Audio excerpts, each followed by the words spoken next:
उस रात के बीतने पर, क्योंकि सूर्य अभी अस्त नहीं हुए थे, उसी समय भीष्म गिर गए हैं, तो उनको उपधान आदि दे करके सब लोग लौट गए। लेकिन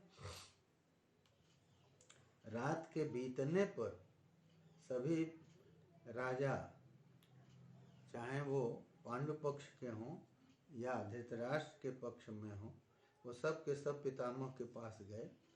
वो सरसैया पर, वीर शयन पर सो रहे थे, और सबने अभिवादन करके और भीष्म के पास अवस्थिति बनाया। वहाँ लोग खड़े रहे और उनका जो है कन्याओं ने चंदन चूर्ण और लाजा और माला से उनका अभिनंदन किया।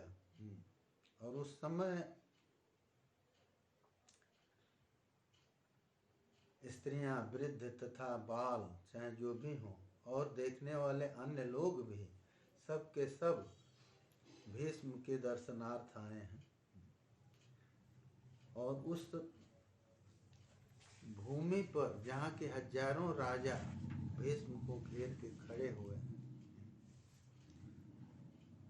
वो ऐसा लग रहा था सभी लोग जो हैं भीष्म की, गंगा पुत्र की उपासना कर रहे हैं। और भीष्म को पीड़ा तो बहुत थी। आप सोचिए, एक कोई भी कांटा या कोई छोटा सा कील शरीर में लग जाता है तो कितना कष्ट होता है। और भीष्म तो 2 अंगुल भी जगह शरीर में ऐसी नहीं थी जहाँ बाण नहीं लगे थे, तो कितनी पीड़ा वो सह रहे थे। तो भीष्म कहते हैं कि भीष्म ने धैर्य से वेदना का निग्रह किया और उरग की तरह, सर्प की तरह श्वास लेते हुए कहा है कि हमको पानी दो। तो जानते हैं भीष्म योगी थे, तो वो वेदना का निग्रह कुछ क्षणों के लिए तो कर सकते थे। उस समय पाने की जब उनकी इच्छा हुई है तो सभी क्षत्रिय जो हैं वो शीतल जल के कुंभ और अन्य भक्ष्य जो है खाने की चीजें वो लेके आए। तो पानी को लाता हुआ देख करके संतनु के पुत्र भीष्म ने कहा कि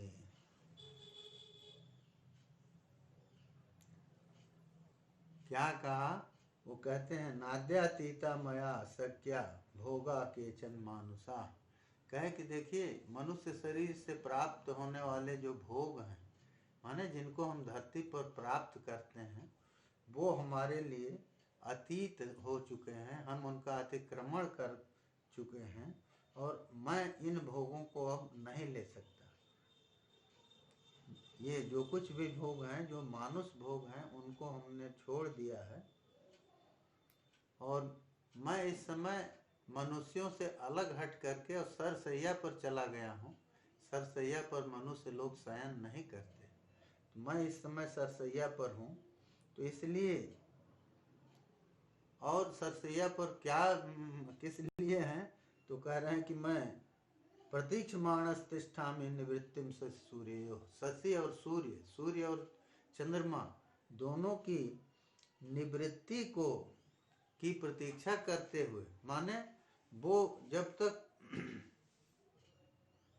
सूर्य अपनी राशि नहीं बदल देते, इस राशि दूसरी राशि पर नहीं चले जाते, और उसके साथ चंद्रमा भी अपनी राशि को बदलेंगे, तो वही कह रहे हैं कि उसको देखते हुए उनको उनके स्थान की निवृत्ति को, इस राशि से हट के दूसरे राशि पर जाने की मैं प्रतीक्षा करता हुआ और यहाँ पड़ा हूँ, तो मुझे ये जल मत दो, ऐसा करके। और भीष्म ने उन राजाओं की निंदा करते हुए कहा है।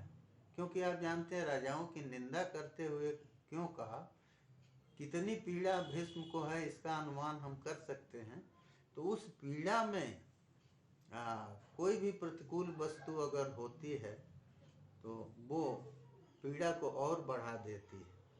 इसीलिए भीष्म कहते हैं अर्जुनम द्रष्टुमिच्छामि इत्यभ्यभाषत भारत। संजय कहते हैं कि भीष्म ने ये कहा कि मैं अर्जुन को देखना चाहता। तो जब ये कहा तो अर्जुन भीष्म के पास आए हैं और उन्होंने अभिवादन करके पितामह से कहा। कैसे कहा? तो प्रांजलि प्रहवः, हाथ जोड़ करके और सिर झुका के अर्जुन कहते हैं कि मैं क्या करूं। तो उनको देख करके जब भीष्म ने देखा कि वो अर्जुन प्रणाम करके और सामने खड़े हैं, तब उन्होंने कहा, प्रसन्नता से कहा, क्या कहा कि देखो हमारे शरीर में जो है वो अत्यंत अग्नि सी पीड़ा है, मानो हमारा शरीर तुम्हारे बाणों से जल रहा। देखिए प्रसन्न होके और कहते हैं कि तो तुम्हारे बाणों से ये जल रहा है। हमारे सभी मर्म स्थान में पीड़ा हो रही है और हमारा मुंह सूख रहा है, माने जल की इच्छा है। तो आज्ञा क्या देते हैं? कहते हैं कि वेदनार्थ शरीरस्य प्रयच्छापो मम अर्जुन। कहा कि हे अर्जुन, वेदना से हमारा शरीर अत्यंत आर्त है, बहुत ही मैं पीड़ित हूँ, तो इसलिए मुझे जल दो। तो और तुमसे क्यों कह रहा हूँ? तो कहते हैं कि तुम समर्थ हो, इस कार्य को करने में समर्थ हो, मुझे जल देने में समर्थ हो, और यथा विधि, जो विधि जल देने की है उसके अनुसार जल देने में समर्थ हो। अब देखिए यथा विधि कह के वो क्या संकेत कर दिए? ये संकेत किए कि मैं जो भी मनुष्यों के साधन हैं या जो भी इस भूमि पर साधन जल लेने के लिए उपयोग में लाए जा रहे हैं, उनको तो मैं नहीं, उनका उपयोग तो मैं नहीं करूँगा, क्योंकि मनुष्यों की स्थिति को छोड़ करके मैं सरसैया पर हूँ। इसलिए हमारे लेने की, जल ग्रहण करने की जो विधि है उससे तुम ही दे सकते हो। माने मैं सरसैया पर हूँ तो इस धरती के ऊपर का जल नहीं, हमें धरती के नीचे का शुद्ध जल दो, और वो जल जो किसी पात्र से नहीं आएगा, वो सीधे हमारे मुख में आएगा। ये कह के उन्होंने अर्जुन को संकेत किया और कहा इतना ही है कि तुम करने में ये समर्थ हो। तो देखिए अर्जुन करने में समर्थ थे, ये तो बात भगवान कृष्ण ने भी जयद्रथ वध के प्रसंग में कहा है। उन्होंने कहा है कि तुम अपने दिव्यास्त्रों से तीनों लोक में ऐसी कोई चीज नहीं है जिसे करने में समर्थ नहीं हो, इसलिए तुम जयद्रथ के सर को वहां ले जाओ जहां श्यामंत पंचक क्षेत्र में उसके पिता बैठ के तपस्या कर रहे हैं, और वो सिर वहीं उनकी गोद में गिरे। तो इसको याद दिलाया हमने इसलिए कि भगवान कृष्ण की वाणी है, वो कहते हैं कि तुम तीनों लोक में कोई ऐसी चीज नहीं है जिसे करने में समर्थ नहीं हो। तो भीष्म भी उधर इशारा करते हैं कि तुम यथा विधि, माने विधि के अनुसार मुझे जल देने में समर्थ हो। अब ये विधि यही है कि भूमि से निकालो। तो इसको सुन करके अर्जुन जो है कहते हैं कि ठीक है, और वो फिर रथ पर चढ़ करके और गांडीव को की प्रत्यंचा को खींच करके अब तब वो बाण चलाते हैं। लेकिन बाण चलाने के पहले वो भीष्म की प्रदक्षिणा करते हैं। ततः प्रदक्षिणं कृत्वा रथेन रथिनांबरः शयानम भरतश्रेष्ठम सर्वशस्त्रभृतांबरम। कह रहे हैं कि भरत श्रेष्ठ जो भीष्म हैं वो सरसैया पर शयन कर रहे थे, तो उनको उन्होंने प्रदक्षिण किया। अपने रथ से वो परिक्रमा प्रदक्षिणा करते हैं भीष्म की, और फिर संध्याय च सरम दीप्तम अभिमंत्र्य स पांडव, कह रहे हैं कि सरसंधान करके और उसको जो है मंत्र से अभिमंत्रित करके और पर्जन्यास्त्रेण संयोज्य, पर्जन्य अस्त्र से, पर्जन्य कहते हैं बादल को, तो बादल जो है वो जल को धारण करता है, तो कहते हैं पर्जन्य अस्त्र से उस बाण को संयोजित करके और सभी लोगों के देखते देखते उन्होंने पृथ्वी का भेदन किया। और कहाँ किया? पार्श्वे भीष्मस्य दक्षिणे, भीष्म के दाहिनी ओर वह पृथ्वी का भेदन किया, तो उससे तुरंत जल की धारा निकली है। उत्पपात ततो धारा वारिणो विमला शुभा, कह रहे हैं कि जल की धारा निकली है, विमल जल की धारा निकली है।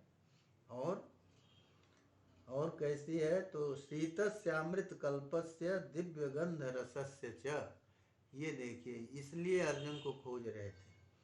वो जल की शीतल धारा है और अमृत कल्प धारा है, क्योंकि भीष्म सरसैया पर पड़े हुए हैं, तो मानो उस जल के द्वारा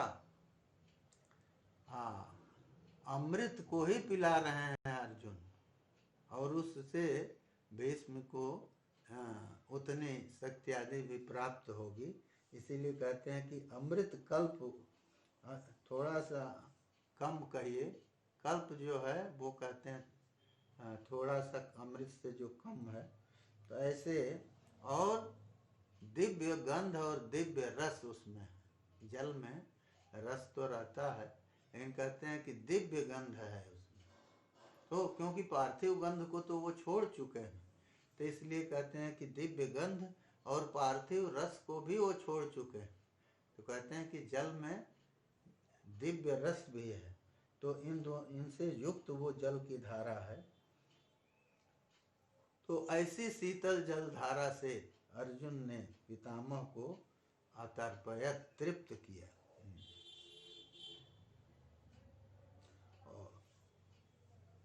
तो उन्होंने तृप्त किया, किसको तृप्त किया?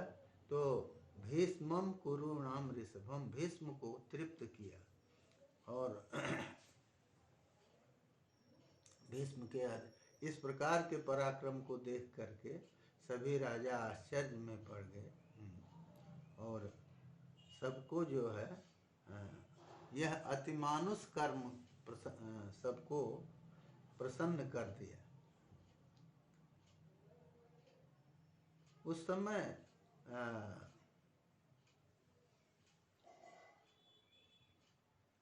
समय शांतनु भीष्म भी विभत्सु की, अर्जुन की प्रशंसा करते हुए वो कहते हैं, मानो वो अर्जुन की पूजा कर रहे हैं, और कहते हैं कि तुम, नारद जी ने हमको बतलाया है कि तुम पहले ऋषि हो, नर नारायण ऋषि हैं ना, दोनों, अर्जुन नर के अवतार हैं और कृष्ण जो हैं वो नारायण के अवतार हैं। तो वही भीष्म कहते हैं कि तुम नर ऋषि के अवतार हो, और तुम को जीतने में इंद्र सभी देवताओं के साथ लड़कर भी समर्थ नहीं है, तुम धनुर्धरों में सर्वश्रेष्ठ हो।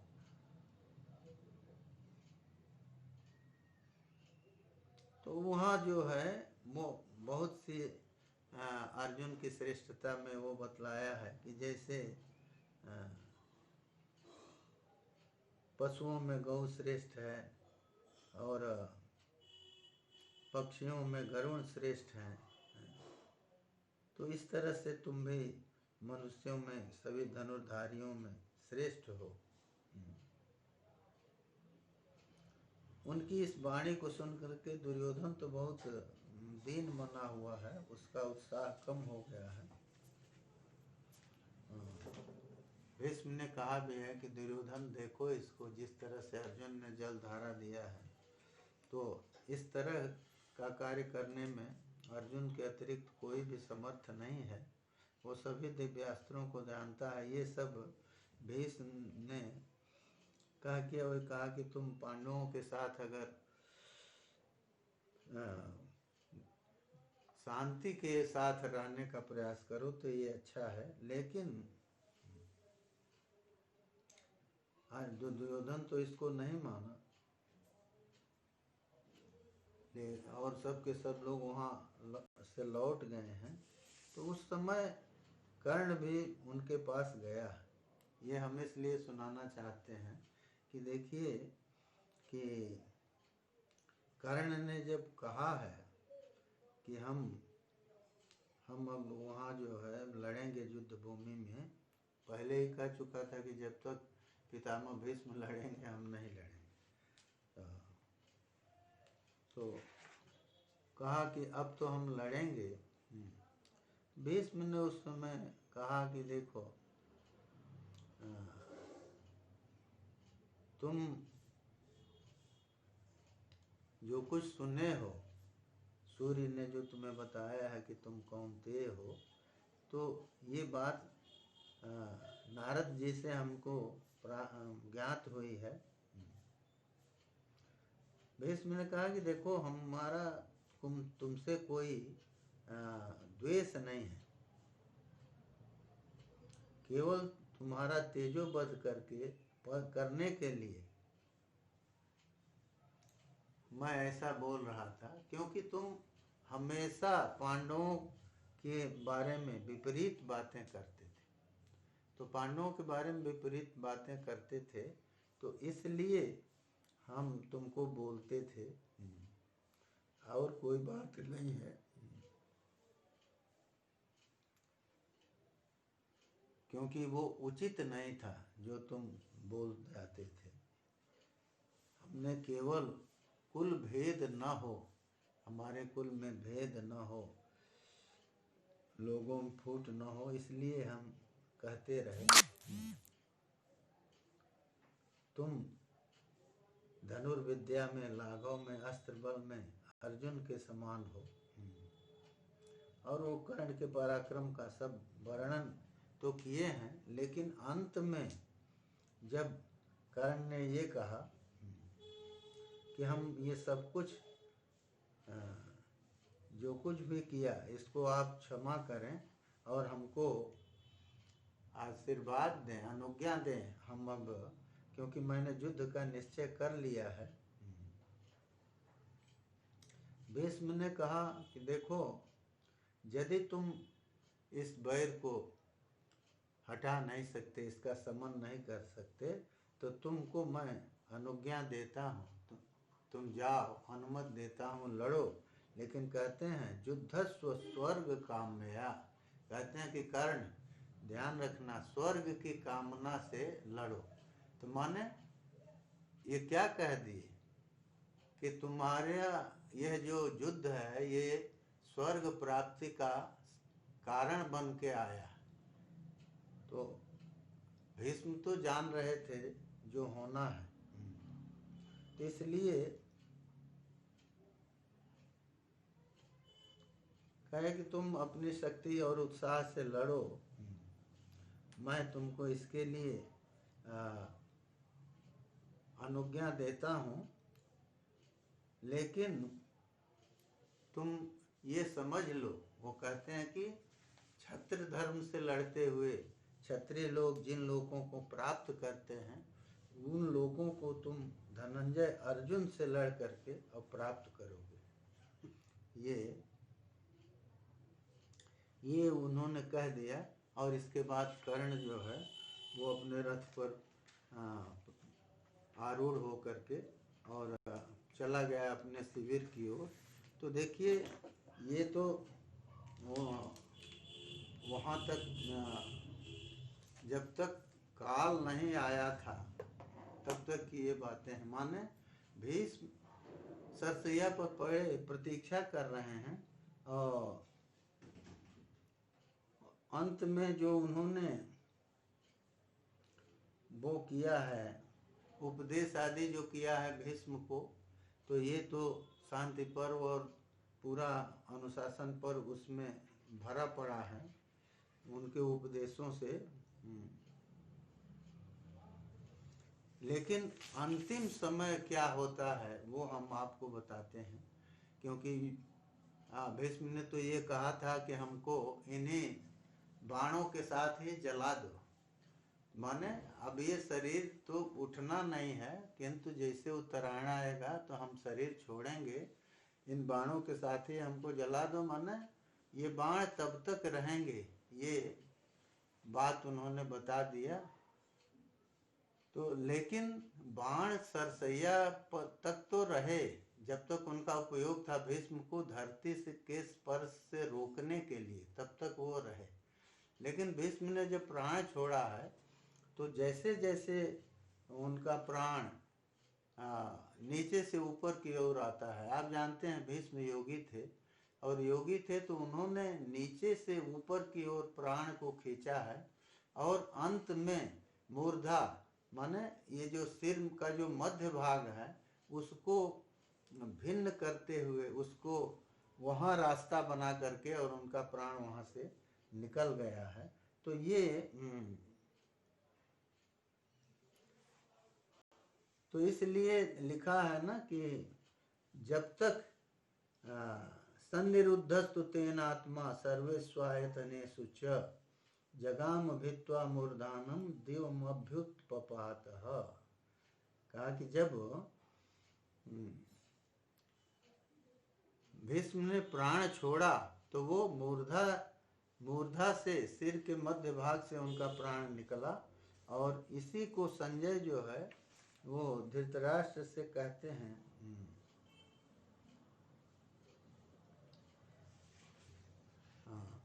नहीं वैशंपायन जी कह रहे हैं कि जब वो उनको सब लोग घेरे हुए थे, लेकिन जिस समय वो अपनी वाणी को बंद करते हैं तो उस समय सभी ऋषि लोग थे, और दिया है कि एवं मुक्त्वा कुरुन सर्वान भीष्म शांतनवस्तदा। भीष्म जो हैं वो तूष्णीम बभूव कौरव्य, अपनी वाणी को रोक दिया उन्होंने, मौन हो गए, और फिर उन्होंने दिया है कि धारया मास चात्मानम धारणा सु यथाक्रमम, धारणा में अपने मन को लगाया, तो माने चित्त को शरीर में जिन जिन स्थानों पर वो लगा रहे थे मन को, तो मन के साथ लिखा है प्राण बंधनम सौम्य मन, मन जो है वो प्राण का बंधन होता है, मन जहाँ जाएगा प्राण वहाँ जाता है। तो वो जब शरीर को छोड़ना हुआ तो उन्होंने धारणा सु लिखा है कि बहुवचन दिया है कि कई धारणाओं में उन्होंने अपने को लगाया, और धारणा का प्रयोजन क्या था, तो कहते हैं कि उनके प्राण जो हैं वो ऊपर की ओर आ रहे थे, तो तस्योर्ध्वम मगमन प्राणा सन्निरुद्धा महात्मना, अच्छी तरह से निरोध होने के कारण उनके प्राण जो हैं वो ऊपर की ओर आ रहे थे। और उस समय जो आश्चर्य हुआ उसको कहते हैं कि इदम आश्चर्य मासिच, ये एक आश्चर्य हुआ, सभी महात्माओं के बीच में ये आश्चर्य हुआ, सभी लोग वो देख रहे थे कि व्यास आदि सभी ऋषि लोग उस आश्चर्य को देखने में समर्थ हुए। वो आश्चर्य क्या था, तो जज्जद मुंचति गात्रम ही शांतन सुतस्तदा तद्दद विशल्यम भवति। जो जो शरीर के अंग को, जिस अवयव को भीष्म छोड़ते जाते थे, अरे होता क्या है, प्राण जो है निकलता है तो शरीर को छोड़ के निकल जाता है, तो नीचे से ऊपर की ओर प्राणों को खींच रहे हैं, तो वो इसीलिए दिया है कि उनके प्राण धारणा के द्वारा ऊपर की ओर आए। तो होता क्या है कि जिस शरीर के हिस्से को, जिस अवयव को भीष्म जी के प्राण छोड़ रहे हैं वो ऊपर की ओर आ रहे हैं, तत्तद विशल्यम भवति योग युक्तस्य तस्य वही। वो योग युक्त जो भीष्म हैं उनके प्राण जैसे जैसे ऊपर आते हैं, तत्तद विशल्यम भवति। विशल्य माने विगत शल्य, माने वहाँ का घाव जो है वो भर जाता था, वो पीड़ा और घाव दोनों के दोनों समाप्त हो जाते हैं। और क्षण में ही कहते हैं कि सबके देखते देखते विशल्य सो भवत तदा, भीष्म जो हैं विशल्य हो गए, माने विगत शल्य हुए, कोई घाव उनके शरीर में नहीं रहा।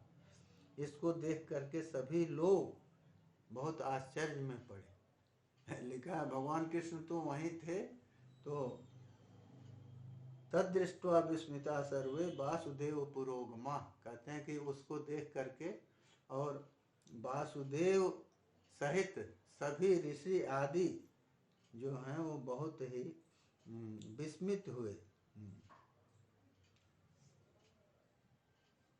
और उन्होंने